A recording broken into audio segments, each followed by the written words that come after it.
She called me late like it was a flaw, but truth is, I only came alive when her eyes finally found me. I don't remember the first time she said it.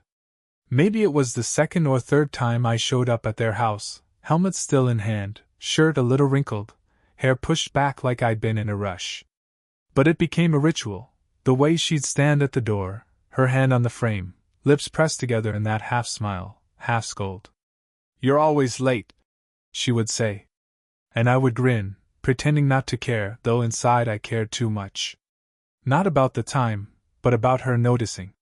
Because the truth was, I never minded being late. What I minded was being invisible. And when she said those words, even in that playful tone of hers, I felt like I mattered in her world for at least that moment. Her son, my best friend, never looked up from his phone when I walked in. He just waved me toward his room. But she looked at me. She noticed if my shoes were untied, if I'd forgotten to eat, if I was carrying something heavy. She noticed, and I lived for it. That evening, the sky was slipping from gold into blue, and the warm glow of their house spilled out into the street. I slowed my steps on purpose, even as I told myself I shouldn't. I was already late enough. But when I reached the doorway, she was there. Arms crossed, eyes steady, a little shake of her head like she'd been waiting. "You're always late," she said again, her voice low but firm. I laughed softly, rubbing the back of my neck as if embarrassed. The smell of her cooking drifted past her, carrying warmth and comfort, garlic, onion, something simmering that felt more like family than anything I had waiting at home. My stomach turned, but not just from hunger. She wasn't dressed up, she never was when I saw her. Just a soft cardigan pulled around her, sleeves pushed up to her elbows, hair loosely tied back. But she carried herself with a kind of grace that made me straighten my own shoulders without realizing. She was older, yes, but there was a presence about her that pulled every part of me into the moment. Her eyes lingered on mine a second too long. Or maybe that's what I told myself. I couldn't be sure. But in that second, the air between us seemed charged, like the silence wasn't empty at all but full of everything we weren't saying. I smiled, half to break it, half because I couldn't help it. "Maybe I just like keeping you waiting," I said, the words slipping out before I thought too hard. She exhaled through her nose, a small sound that was more amusement than annoyance, and stepped aside to let me in. The warmth of the house wrapped around me instantly, the clatter of dishes, faint music from the kitchen, the hum of something safe. But it was her presence, standing just behind me as she closed the door, that I felt the most. I told myself I came here for my friend. But the truth was, it was always her voice at the doorway I wanted to hear first. Dinner at their house never felt casual to me. It wasn't just food on the table. It was atmosphere, the clink of cutlery, the faint hum of conversation, the warm light from the chandelier that made everything glow softer than it really was. Her son sat across from me, scrolling through his phone between bites, barely present. He'd laugh here and there at something on his screen, shove his plate forward when he wanted seconds, and then disappear into his own world again. But she was different. She noticed. When I came in late that evening, she already had the table set. A simple meal, rice, roasted chicken, and a salad tossed with fresh herbs. Nothing fancy, but somehow she made it feel like an occasion. She sat at the head of the table, posture straight, cardigan sleeves pushed back again. I took the seat across from her, like always. And like always, I tried not to look at her too much, though I failed almost instantly. The way she brushed a strand of hair back behind her ear when she leaned over the table. The way her fingers wrapped around her glass, delicate but firm. Even the way her eyes moved, steady, attentive, as if she could see straight through me if I wasn't careful. "So," she asked, after a few quiet bites, "did you even bother to eat lunch today? Or were you too busy running around?" Her tone was light, but her eyes stayed on me. And just like that, I felt the heat rise in my chest. She didn't ask like she was making small talk. She asked like it mattered. I shrugged, stabbing at the rice on my plate. "I forgot, I guess. I was in a rush." "You're always in a rush," she said softly. Then, almost under her breath, Always late, always skipping meals. The words weren't harsh. If anything, they carried worry. And for a second, I wanted to tell her everything. How most nights I ended up eating cold leftovers alone. How sometimes it felt like no one else noticed if I was tired, or hungry, or just off. But instead I only said, "I'm fine." "Really?" Her hand brushed mine as she passed me the serving spoon for the chicken. It was quick, almost nothing, but it left a warmth that lingered on my skin longer than it should have. The silence stretched just enough to be felt, then broken by her son, who muttered something about meeting friends later and shoved his chair back from the table. The scrape of wood on tile sounded too loud, too final. And just like that, it was the two of us left sitting across from each other. She tilted her head, studying me in that way of hers. "You don't talk much when you're here," she said. "But you listen. I can tell." I smiled faintly, eyes fixed on my plate. "Maybe I just don't want to miss anything." She let the words hang, her lips curving into the faintest smile before she looked down again. But in that moment, it felt like we were speaking in a language only the two of us understood. The dinner went on, quiet but charged. Every glance, every brush of her hand when she refilled my glass, every question that lingered too long, it all built into something unspoken, something fragile, but undeniable. And when the meal ended, I realized I hadn't just eaten. I had been fed in a way I hadn't known I was starving for. It started simple. It always did. A casual request, the kind you couldn't refuse without looking lazy or rude. "Would you mind coming with me to the store?" she asked, collecting her shopping bag from the counter. "I need an extra hand." Her son was already halfway out the door to meet his friends, tossing me a distracted "See you later." And then it was just the two of us, standing in the kitchen. She looked at me, one brow raised, waiting for my answer. I nodded too quickly. "Of course." The evening air outside was cooler than I expected, carrying the faint scent of rain on pavement. The streetlights had just flickered on, painting everything in soft amber. She walked beside me, not too close, not too far, but enough that I could hear the subtle rhythm of her steps, steady, unhurried. We didn't talk much at first. I carried the heavier bag, though she insisted it wasn't necessary. "You'll spoil me if you keep this up," she said lightly. "Maybe you deserve it," I replied before I could stop myself. Her head turned slightly at that, eyes catching mine for a fleeting second. No smile, no words, just a glance that said more than it should. I looked away quickly, pretending to notice the shop signs, but the air between us had shifted.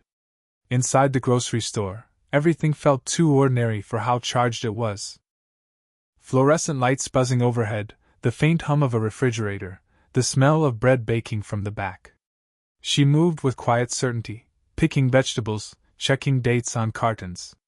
I followed, pushing the small cart, pretending I wasn't hyper-aware of her every gesture. At one point, she reached for a jar on the higher shelf.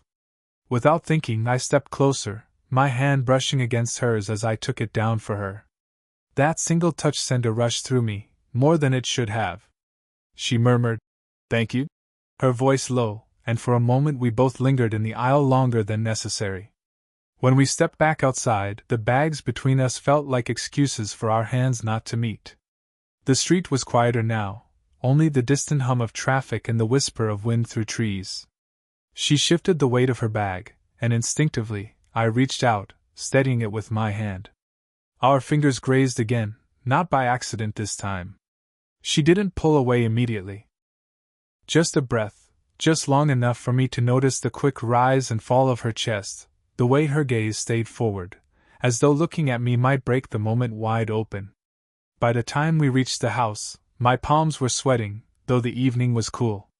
I carried the bags inside, setting them on the counter, careful not to look at her too long.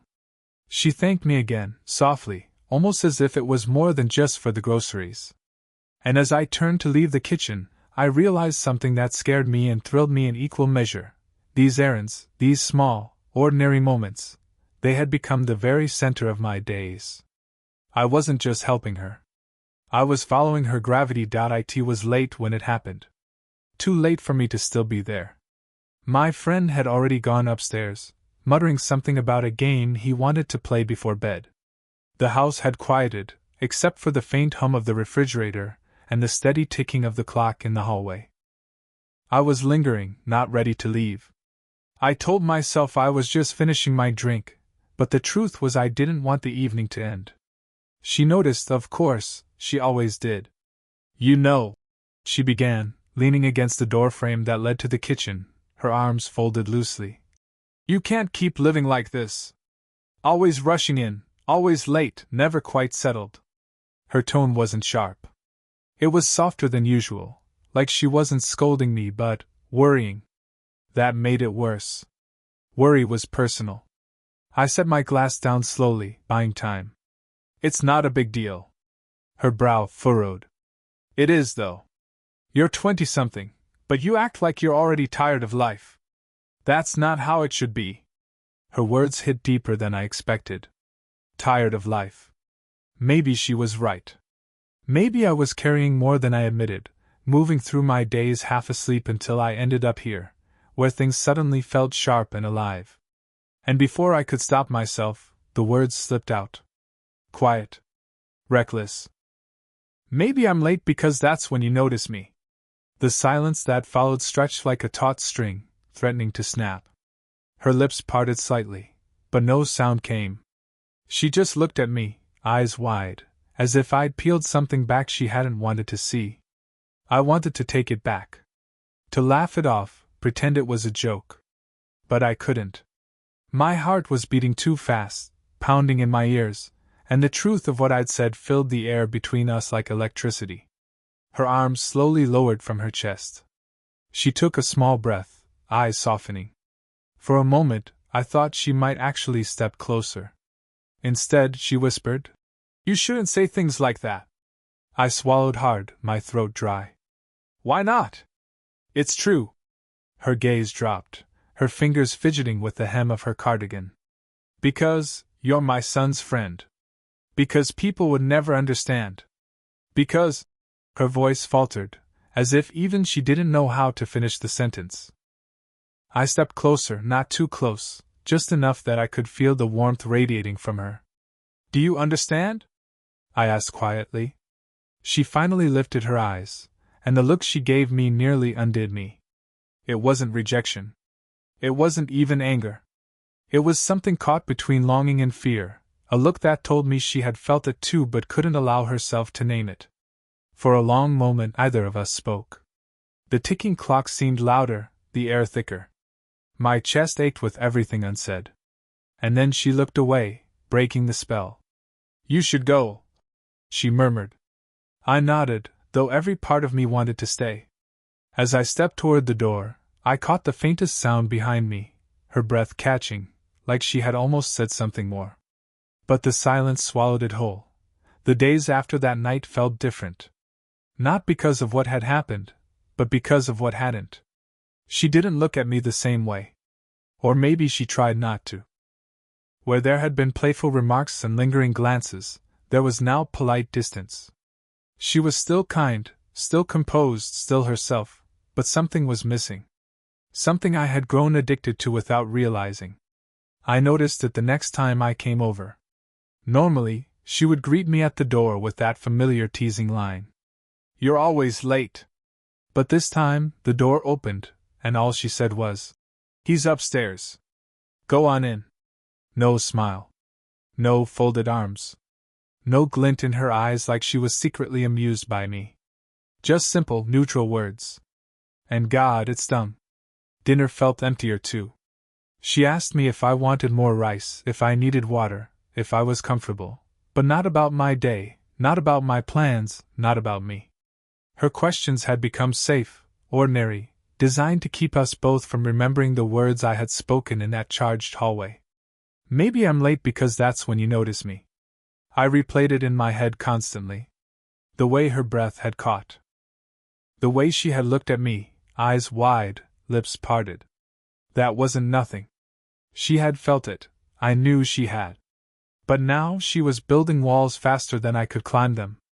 Her son didn't notice, of course. He was too busy with his own life, his games, his friends. To him, nothing had changed. But to me, every moment at that table was a quiet ache. One evening, after her son had gone to shower, I lingered in the kitchen to help her put dishes away. Normally, she would let me, smiling faintly at how clumsy I was stacking plates. But this time, she shook her head quickly. "I've got it," she said, not meeting my eyes. "You should go." I froze for a second, the plate heavy in my hand. Her voice wasn't harsh, but it was final. She didn't want me there. Not because she disliked me, but because she feared what might happen if I stayed. I set the plate down gently and nodded, forcing a smile. "All right." As I turned to leave, I caught a glimpse of her in the reflection of the window, shoulders tense, jaw tight, as if she was holding back words she would never allow herself to say. Walking out of that house felt heavier than usual. My chest ached with a strange kind of emptiness, like I had lost something I'd never even had. But deep down, beneath the sting, I knew the truth. She wasn't pushing me away because she felt nothing.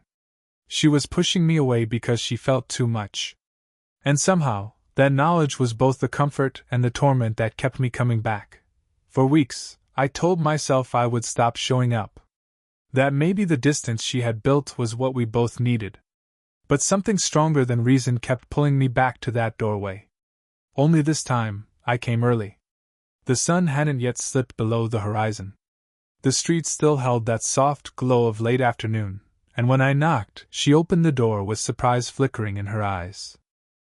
"You're early," she said, almost uncertain, like the rhythm she had grown used to had been broken. I shrugged lightly, my heart pounding. "Maybe I didn't want to keep you waiting." For a moment, she just looked at me, searching my face, as though the words I wasn't saying were written somewhere she could read. Then she stepped aside, letting me in. The house was quiet. Her son wasn't home yet. The air carried the faint scent of laundry drying somewhere, mixed with the warm notes of coffee lingering from earlier. We ended up in the kitchen, sitting across from each other at the small table. No food, no distractions, just the steady hum of silence pressing against us. She folded her hands together, eyes lowered, then finally spoke. "This can't go on," she said softly. "Whatever it is you're feeling, whatever I might be feeling, it isn't right." Her words should have cut me, but the way her voice trembled told me everything I needed to know. She wasn't just rejecting me. She was fighting herself. I leaned forward, my elbows resting on the table. "I don't care what people think is right. I just know that when you look at me, I don't feel invisible anymore. Do you have any idea what that means to me?" Her eyes lifted then, glassy with something between frustration and longing. "You're too young to understand the cost. People talk. They judge. You'd lose more than you realize." "Then let them talk," I whispered. "Because the only time I feel like I'm living is when I'm here. With you." The air between us thickened. She inhaled slowly, her chest rising as though she were holding back words she wasn't sure she could survive saying. Then, almost against her will, her hand reached across the table, brushing against mine. It was such a small thing, her fingers barely resting against my skin, but it sent a shiver down my spine. My hand turned instinctively, covering hers gently. Her touch trembled, but she didn't pull away. For a brief, stolen moment, it was everything. Her hand in mine, her eyes locked on me, the silence heavy with unspoken truth. And then, with a sharp inhale, she pulled back, her hands slipping from mine like sand through my fingers. "This isn't simple," she said, her voice breaking. "And I can't be reckless. Not now." I wanted to argue, to tell her she was worth every risk. But the look in her eyes, fragile, conflicted, scared, stopped me. So I only nodded, even as my chest ached. Because in that trembling touch, in that almost confession, I already knew, she felt it too. And that knowledge was both the sweetest gift and the cruelest punishment. The night felt heavier than usual. Maybe because I knew it would be the last time I could pretend things were simple. I stood at the door longer than I should have, not quite ready to knock. The porch light glowed above me, casting shadows across the street. My reflection in the glass panel of the door looked uncertain, almost boyish, but the way my chest tightened told me I was carrying something deeper than I'd ever dared to admit. When the door finally opened, she was there, framed by the warm light inside, cardigan drawn loosely around her shoulders. Her eyes softened for just a second before she caught herself, returning to that careful composure she'd been holding for weeks. "You're early again," she said, her voice quiet, almost cautious. I managed a small smile. "I guess I didn't want to miss you." She didn't answer right away. Instead, she stepped aside to let me in. The house was silent, her son out with friends. It was just us, the air thick with everything we'd been circling around but never naming. We found ourselves in the hallway, the same place where I had blurted out the truth weeks ago. The same clock ticked steadily on the wall. The same faint hum of the refrigerator drifted from the kitchen. But tonight felt different. Tonight, there were no interruptions, no excuses to look away. She turned toward me, her hand resting lightly against the doorframe. "I can't keep pretending nothing's there," she said softly. "But I also can't pretend it's simple. You're young. You have your whole life ahead of you. And me," her voice faltered. "I'm not part of the story people expect for you." I stepped closer, just enough to bridge the space but not enough to push her. "Maybe I don't care about what people expect.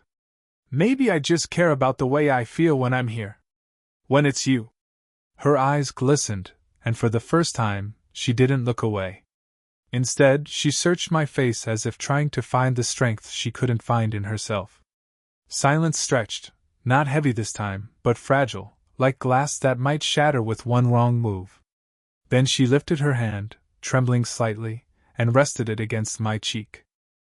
The touch was so light it could have been imagined, but the warmth of it burned into me. "I've tried to push this away," she whispered. "But you make me feel seen. Alive. And I haven't felt that in a very long time." I leaned into her touch, my voice barely more than a breath. "Then don't push it away anymore." Her lips curved into the faintest smile, uncertain, hesitant but real. And in that moment she let herself lean forward, pressing a soft kiss to my cheek. Not bold, not reckless, but full of everything words couldn't hold. When she pulled back, she lingered close, her forehead almost touching mine. "This won't be easy," she murmured. "I don't need easy," I said. "I just need real." And there, in the quiet doorway of her home, with the night air pressing against our backs and the warmth of her hand still on my skin, we both knew the truth. Whatever came next, we weren't walking away from this anymore.